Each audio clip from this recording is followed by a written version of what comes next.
Welcome to another edition of 42 Straight Years In. On my Crackhead update, I was coming back from 7-Eleven this morning, and a guy, some young white guy, he had sneaked through the security gate, caught a car coming in, and he walked on through because the gate stays open for about 30 seconds after you come through. Man, that guy was walking all around the parking lot, walking fast. I'm still at the car cleaning the windows. So he walked, man, he was walking mighty strange, man. You can tell, man, this guy needed to take a dump real bad, man. He was looking around, trying to see where he can hide out and take him a dump. He spoke to me and said, "Hey, good morning." I said, "Hey, what's going on?" He was looking, he went into where they keep the garbage dumpsters. He went in there and it wasn't locked this morning. Normally they have it locked, and when the trash trucks show up, they got to unlock it. And he went in there, man. I could hear it, man. He's making all kind of noise. He must have ate a whole lot of jalapenos. Boy, he was making some noise. That's my Crackhead update. Now, like I said earlier, I don't know why you want to hang out in this area. These 7-Elevens, these stores over here, the restrooms are closed. You can't even use the restroom. You got to hide out behind a building or apartment complex somewhere, in the parking lot trying to use the restroom. I'm gonna touch on a couple topics this morning. One is I had a guy. He's from Dallas. They call him Bug. But anyway, he sold, he had a lot of drugs here. Sold big weight. Now, he didn't get caught up. His wife got caught up. Transport. They had followed his wife and they got her. With 2 kids in the car. 4 kilos of cocaine. So, they went to his house after they arrested her and searched his house. They went and got a search warrant. Then they arrested him. They charged him with conspiracy to distribute cocaine. Now, he's between a rock and a hard place. Now, this guy, he been keeping a low profile, but his wife I think she ran a stop sign. She had a traffic violation, and they stopped her. But sometimes they use the traffic violation where they already had you under surveillance just to pull you over. And they got both of them and they arrested him. No drugs in the house or anything. He got a conspiracy to distribute cocaine. His bond, $250,000. She got caught with the cocaine. Her bond was $50,000. So by him having 2 kids, he her up and made her bond. And then he got out of jail. Okay, this is where they threw a monkey wrench in. I imagine he already had been under surveillance on investigation. They just didn't have the right evidence on him. So he was forced to plead guilty. First, he wanted to fight it. They had him between a rock and a hard place. We're going to give you, your old lady, a life sentence. Even though she's a first offender, she never been in trouble. Now, he has been to prison before. And so he was forced to enter a plea of guilty. And they made a deal with him. We'll cut your old lady some slack. And we'll give her 5 years. They didn't give her probation. Give her 5 years in prison. And he had to agree to plead guilty for life. To spare the taxpayers of Dallas County the expense of going to trial. Even though he got a retained attorney. So he entered a plea of guilty. Received a life sentence. Man, and he would get letters from her all the time. They sent his old lady to Mountain View. That's one of the maximum security prisons in Texas for females. And those women went right in on her. Man, she be writing them letters. Hey, this lady robbed me. This one played a con on me and got all my commissary. Then she wrote him back and said, I can't live this life no more. I want a divorce. So she went through, the Texas prison system has what they call staff counsel for offenders. They help inmates with legal problems. Now, they won't help you file against the state, but they'll help you with custody matters, divorces, and occasionally a criminal case.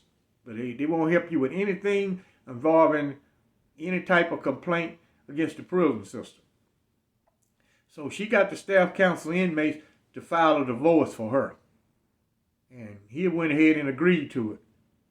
Gave her the house and everything.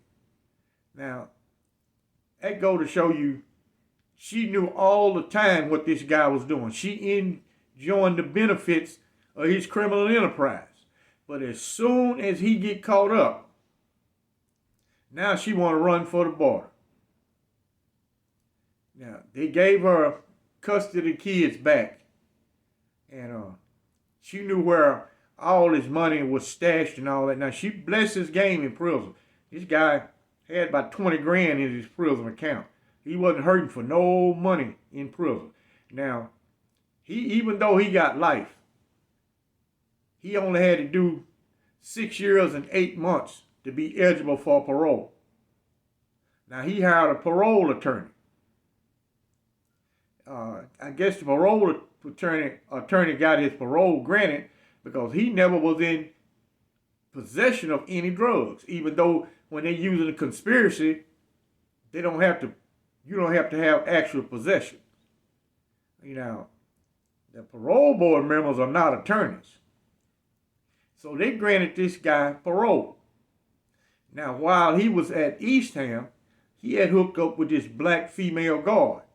Now, this man got all type of bad pictures. Dallas Cowboys he's partying with.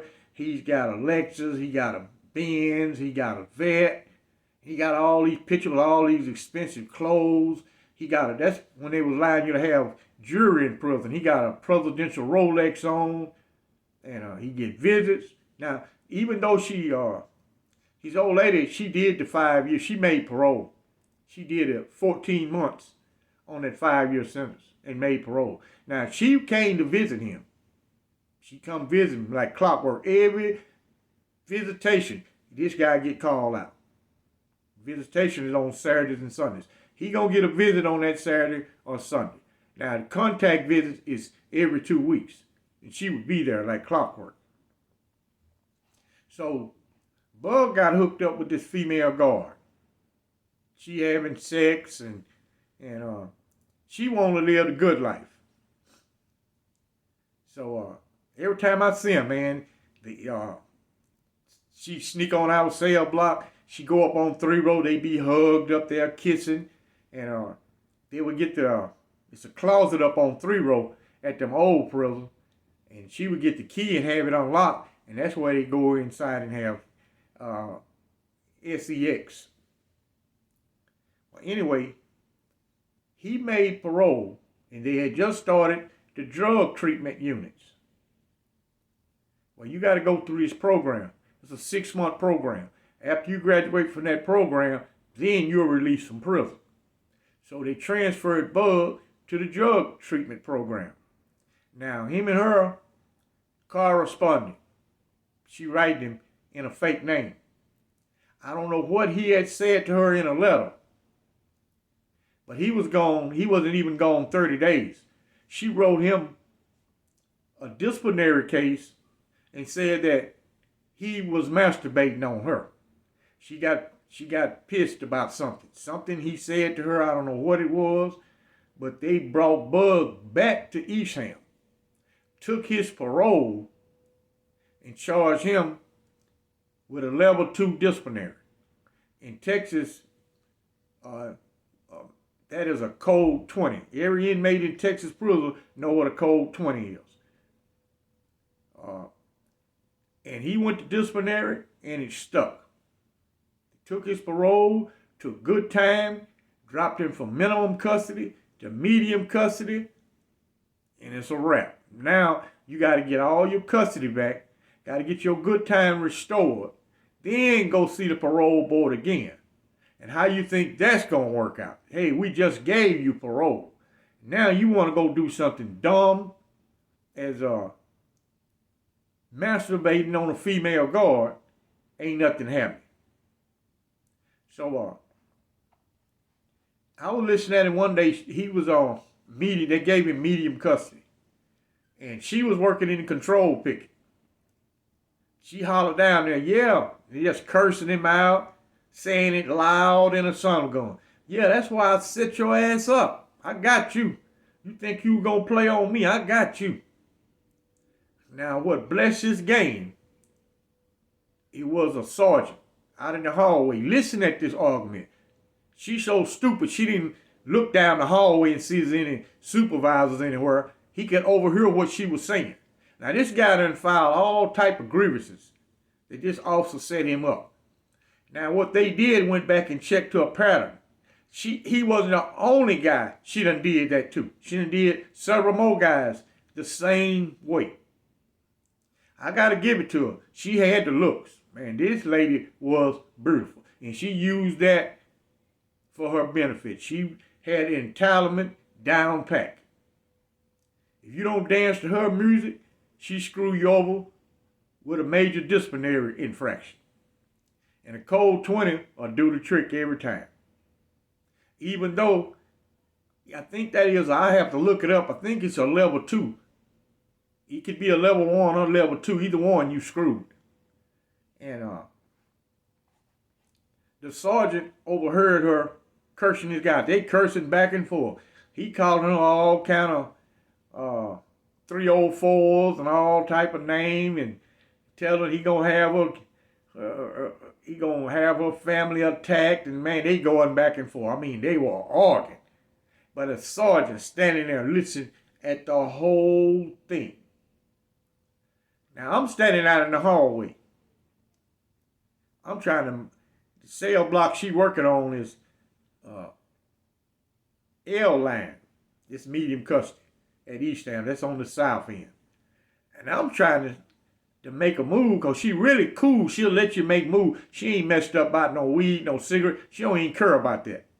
So I'm standing there trying to wait till the sergeant disappear, while I can sneak inside of this cell block and get my transaction taken care of. I got a guy wanting to score a can of tobacco. At the time, a can of tobacco was going for $50 cash money.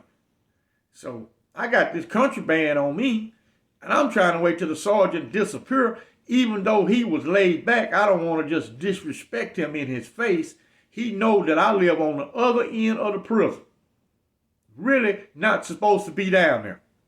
That is called out of place. You're in an area that you're not assigned to.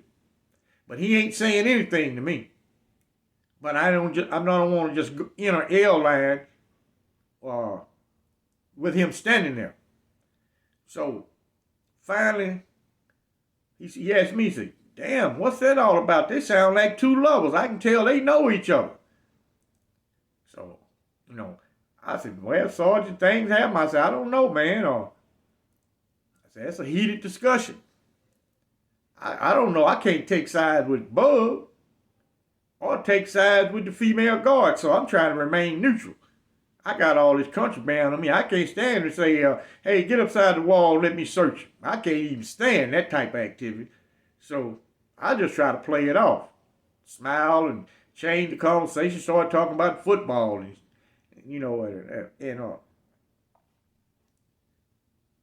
finally the sergeant walked off. He said, yeah, I got to remember this. He said, I'm going to remember this. And he walked off. So she come from the second floor down to the first floor, and she popped the door. I went on inside the L wing. I'm going to stay in there until they call chow. When they call chow, I just fall out with L wing. And when they go into chow, I just keep walking through the crash gate and go back to the north end of East Ham where I live at. I live on the north end. And I tell Bug in the day room, I said, say, man, And you shouldn't have been arguing with that chick, man. The sergeant was right out there looking. And he even stepped around. He don't know what cell you in. Because he can't see up on two row. And he don't want to let this chick know that he listening in on her conversation. I said, say, man, that mic can save you. That sergeant specifically heard what she said. That's why I set your ass up. I bet you ain't going home now. I bet you don't enjoy that Mercedes-Benz now. I said, sergeant heard everything she said. I said, you can get him as a witness. I said, you got everything to gain. You got your parole to get back. If you can get this disciplinary overturned, they'll reinstate your parole. So he's, man, I don't want to do that, man. I said, it's a win for you. What they gonna do to you? You already medium custody. You done got screwed out of going home. So what are they gonna do to you? Ain't nothing they can do to you. Going home is the prize. You're not going there now. They done took the parole, took good time, changed your custody level. Ain't nothing happening. Until you get all that stuff restored, you're not going to even see the parole man again. You're not even eligible. So when they called chow, the sergeant was down in the gym. So instead of going to chow, Bug went to the gym. So I hung around out by the craft shop door just to see how this going to go. And this what screwed the lady even more. The sergeant was in the gym talking to a female captain. Her name is Kitchen. Anybody who been at Eastham back in the day know who Captain Kitchen is.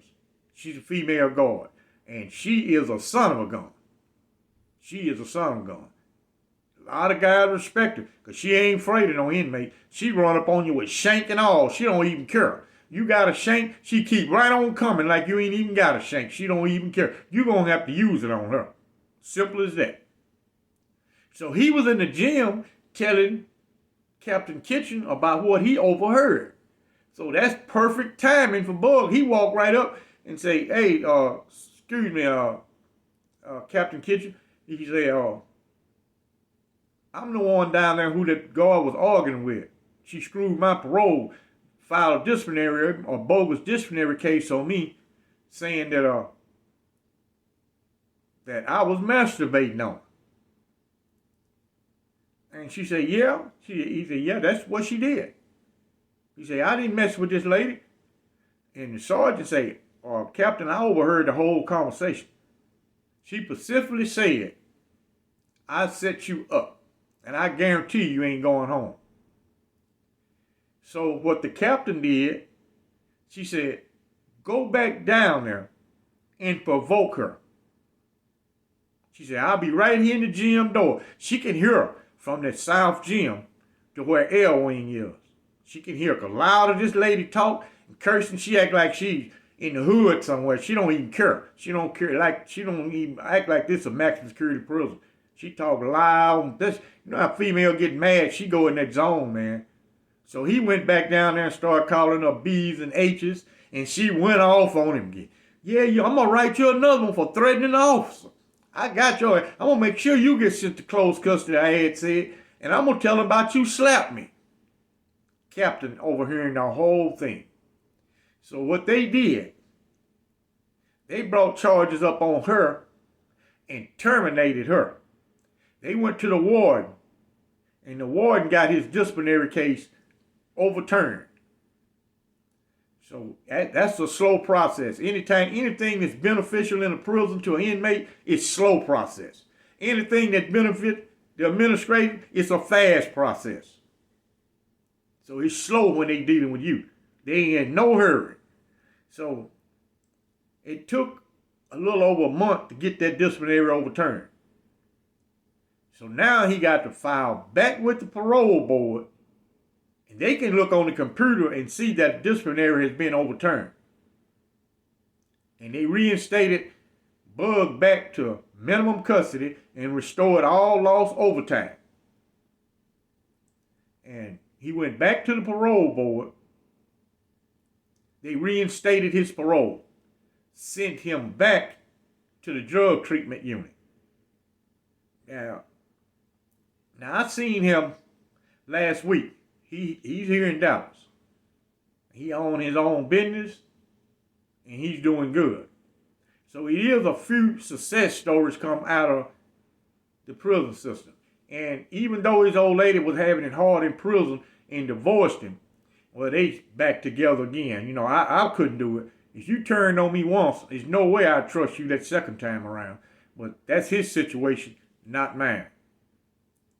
Now, he even asked me, hey, man, got CDL, man, I can give you a job. I said, come on, man. You must think I ain't you know, man, come on, dude. I'm not even interested in no truck driving. Not even interested in it. I am doing okay with what I'm doing now. You know, that's my revelation for today. Y'all keep your shanks out. Because they getting ready to get their checks, I think, on Thursday. They'll get their money. Crackheads will be all over the place. They'll be in full strength. They'll have some money. And I got to do a Patreon. Y'all come follow me over on Patreon where I really bug out. The link will be in the description. And I wish to thank all my subscribers who've joined me over on Patreon, man. We having a good time over there. Y'all like and subscribe. And I thank you for watching.